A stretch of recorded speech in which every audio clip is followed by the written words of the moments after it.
I am a living member of the great family of all souls.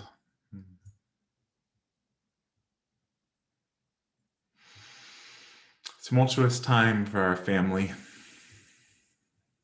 of all souls. At our board meeting this past week and also at our leadership council meeting just yesterday morning, our board president, Ted Gabler, ensured there was time to reflect together, to have some open conversation about our changing political landscape, about what might be possible as we begin to think about shifting from a stance of resistance, of protecting against the harm being perpetrated, to building, to imagining and dreaming for a hopeful tomorrow.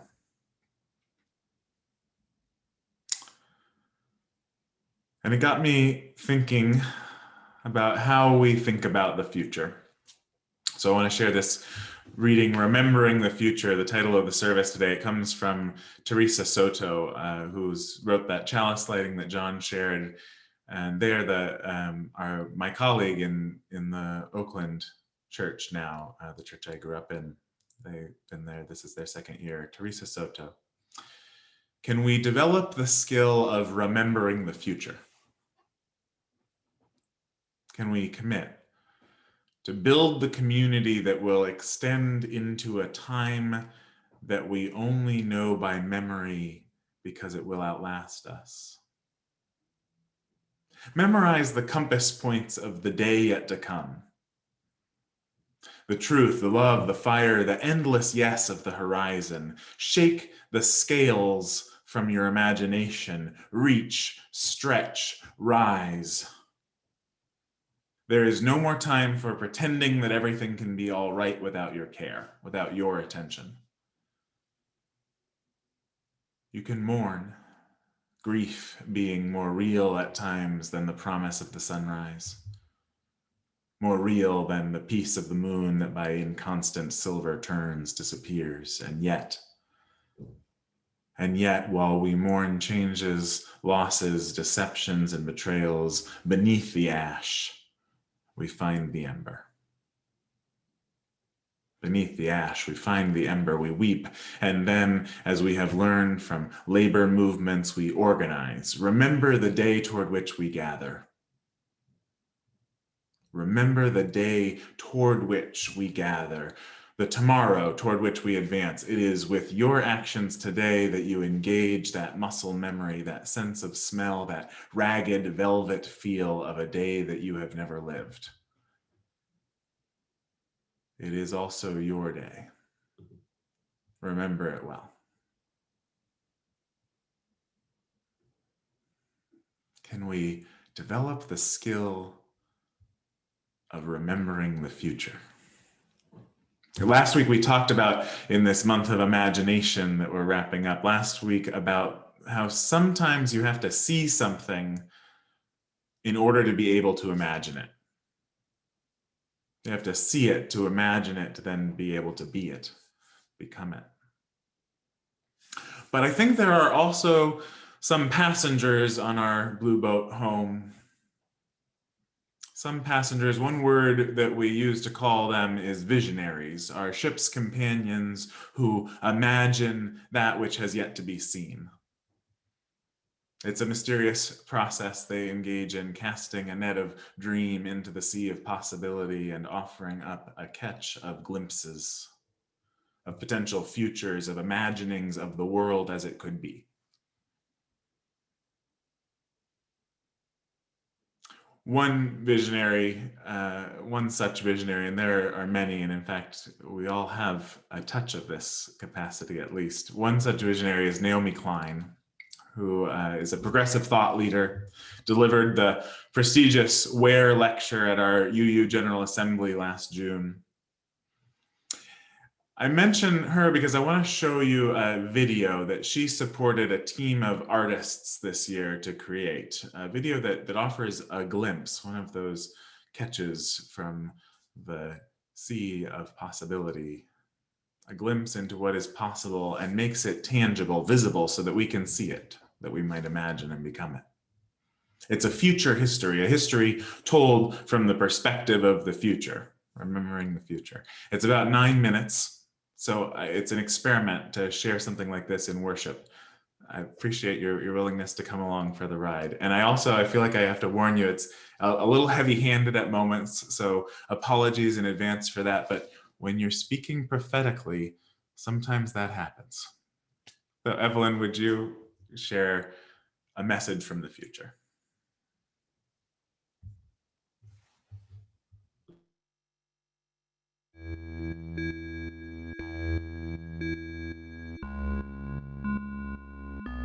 Looking back, it's hard to believe that we've rebuilt our community from the ground up with our own hands.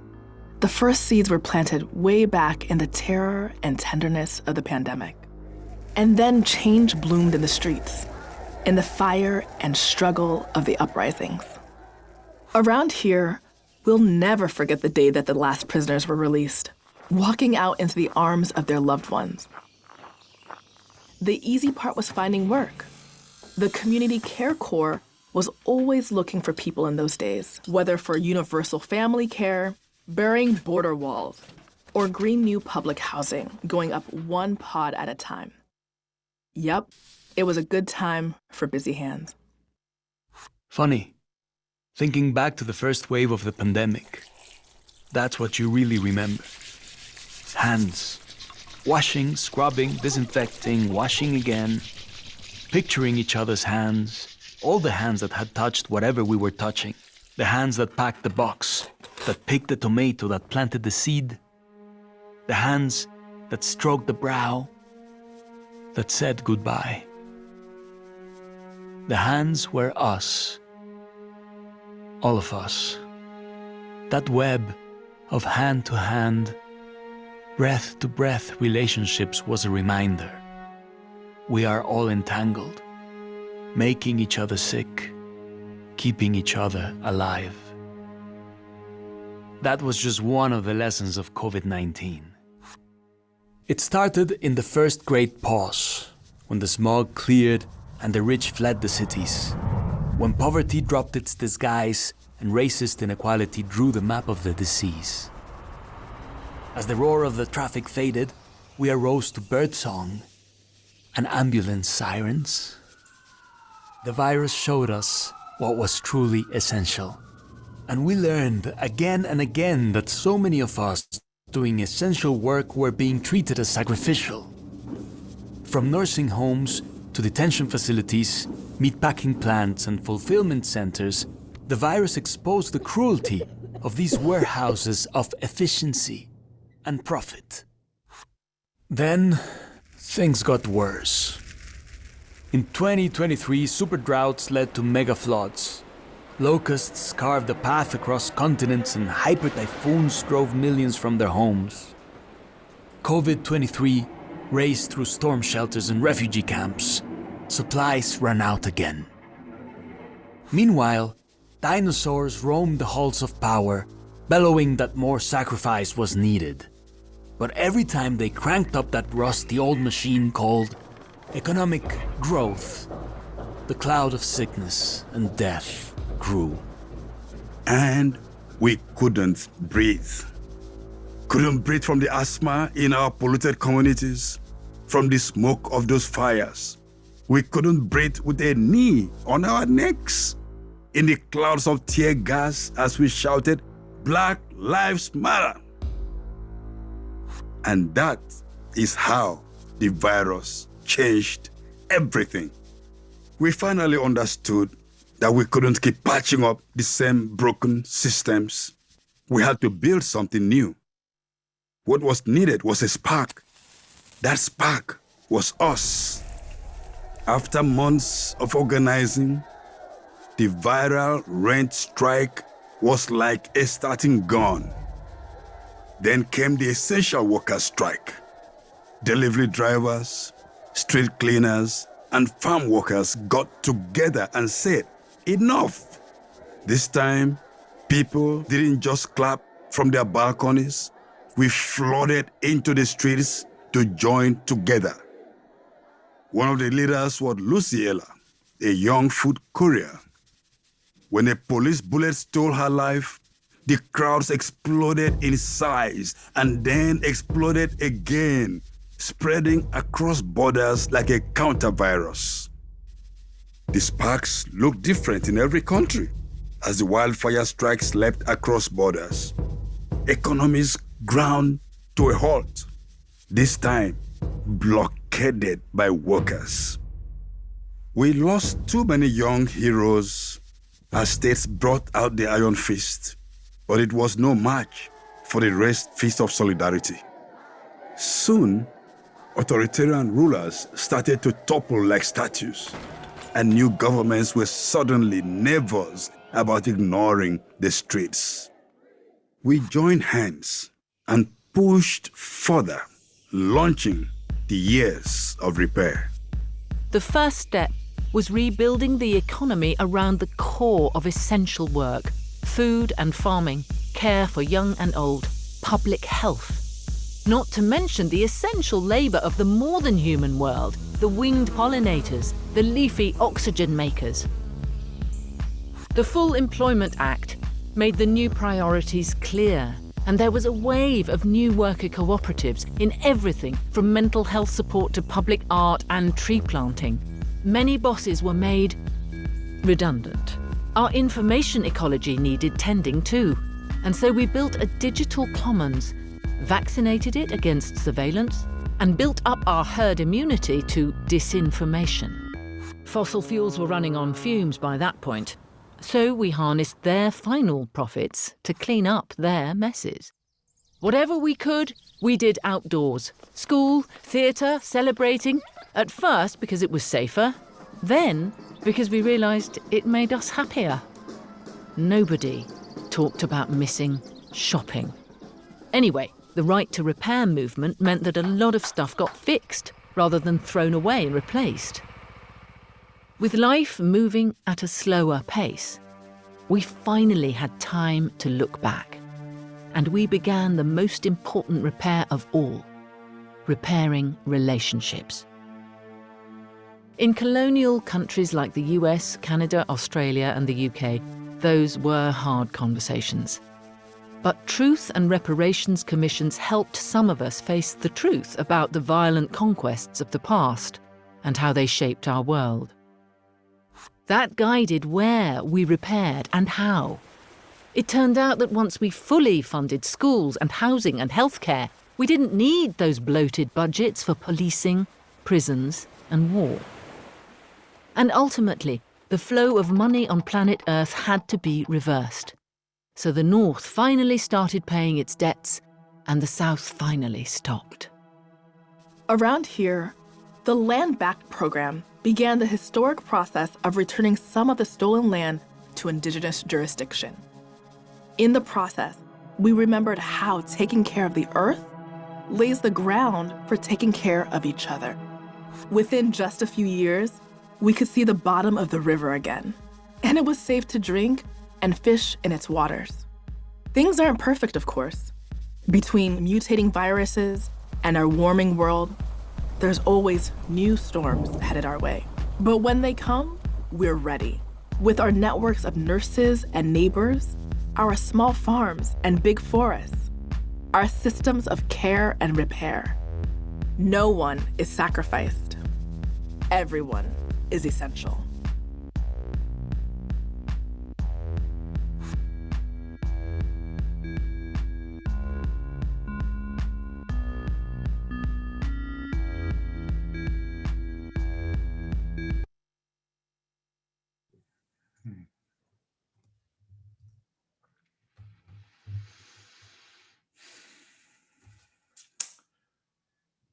The prophetic voice.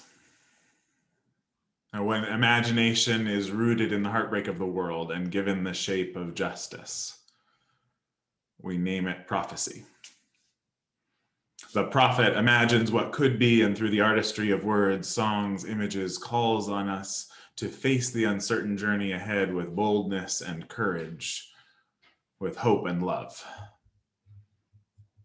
And, you know, I think about that most famous prophet of our Judeo-Christian heritage, of the Judeo-Christian imagination, once walking alone in the desert. Well, not quite alone, he had his sheep with him. He was a fugitive, an ex-prince, a shepherd, a desert-dwelling father of one, son-in-law of the local priest. He had killed a man, ran away, and was creating somewhat of a more or less normal life out here in the desert. And so Moses, the adopted son of Pharaoh's daughter, found in that reed basket on the river, after killing a man out of his outrage, absolute outrage at a system of injustice, living as a fugitive in the desert, walking alone. And I imagine preoccupied with all these events of a hectic life, and noticing this moment that I just love. It's one of my favorite moments in all those old stories of the Bible.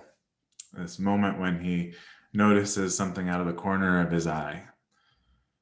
Amidst the gray, tan blandness of the desert, the normalcy of the day, there is a bush on fire. A bush that was blazing but not consumed. The brilliant light blinded him. The heat of the flames licked at his skin. Stop, take off your shoes. You are standing on holy ground.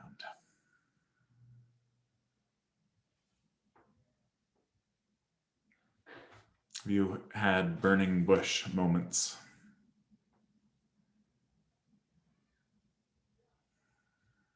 I try and stay alert to them, stay awake to them.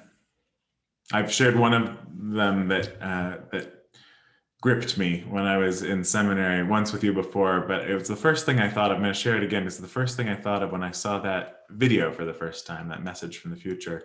I was involved with a street ministry in San Francisco known as the Faithful Fools, briefly. And one of the things that the Faithful Fools do is bring people who usually live in houses out into the streets of the Tenderloin to live for a day or for a week without houses. And so I was on one of those street retreats one Saturday, walking down Jones Street near Golden Gate, across the street from St. Anthony's, one of the soup kitchens that serves a free hot lunch every day. And I was preoccupied, as I often am, with my thoughts. And I was thinking about lunch and whether I'd want to eat anything that was served at St. Anthony's. I hadn't figured out at that point that you could ask for a vegetarian meal and that they would be happy to provide that. I was a vegetarian at the time. And I was thinking about standing in line, and I didn't quite understand the system and whether I needed to be in the place where my number was or if it was okay to be out of order. And amidst the bland normalcy of the street, I noticed out of the corner of my eye a mural covering the wall of an apartment building across the street. There were two panels on the mirror, and remarkably to me, it took at least 10 minutes gazing in my dreamlike retreat state to realize that the panel on the right was a picture of the place where I was standing. Traffic lights and cars racing by, the chain link fence with folks from the street leaning against it, the line of ashen faces waiting for lunch at St. Anthony's, all right there painted on the side of the building. The color gray dominated the panel as it did the streets around me. And on the left side was also a mural of that very same spot, but instead of the first panel's stark depiction of the streets as they are, the second panel blazed with a vision of what could be. Where I could see a parking lot across the street, the burning vision showed me a lush park with community vegetable garden and a neighborhood potluck in progress. Where kids had been walking in line, holding tight to a rope for safety while crossing the busy street, here they were running on the grass alongside happy llamas wearing vests bearing the emblem Lawn Maintenance Department. Where I could see busy paved streets full of cars emitting pound after pound of carbon dioxide, this prophetic artist's imagination showed me dirt paths with bicycles and children running, with trees and grassy lanes, with rainwater catch systems, with wind turbines and solar panels on building tops. On the first panel, the street sign, just as it did right above me, declared one way. And on the second, it simply offered in its place another way. Stop. Take off your shoes. You are on holy ground.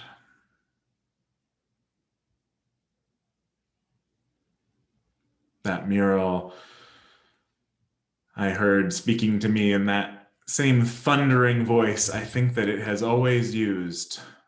I am Yahweh.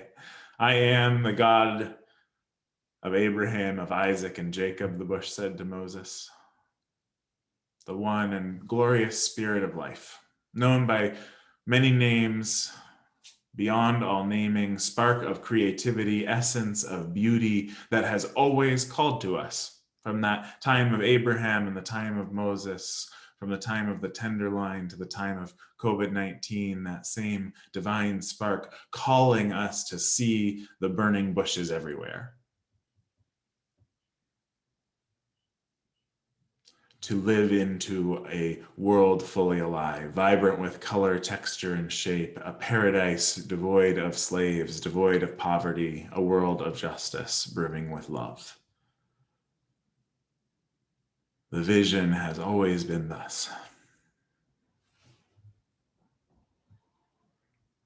Another of our modern prophets is the local Buddhist teacher and systems scholar, Joanna Macy.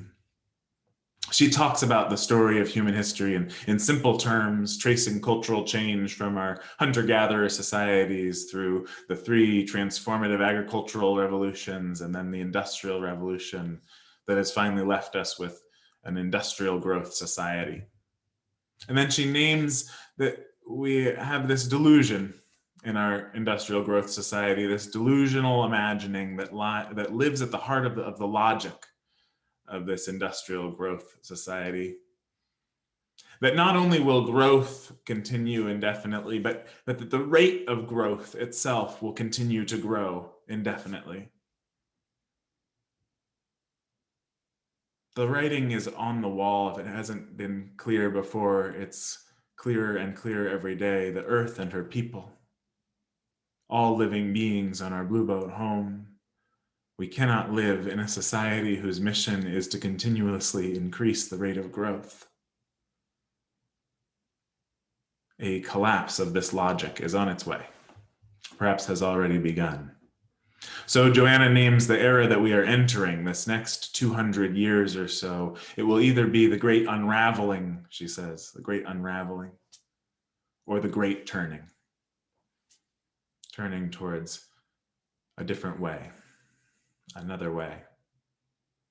Or I imagine most likely both, a great unraveling and a great turning.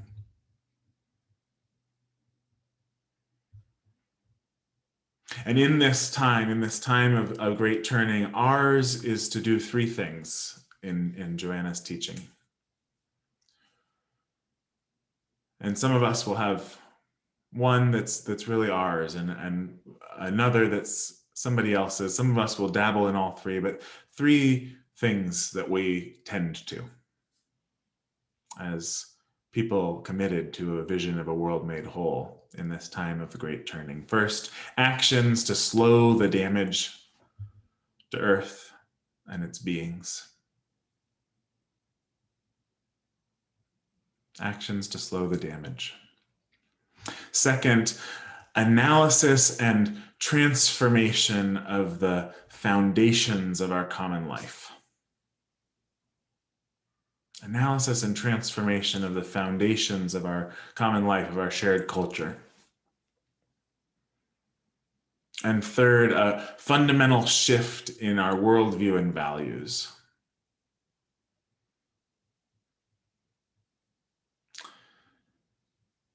This is how we create a life-sustaining culture, a life-sustaining society.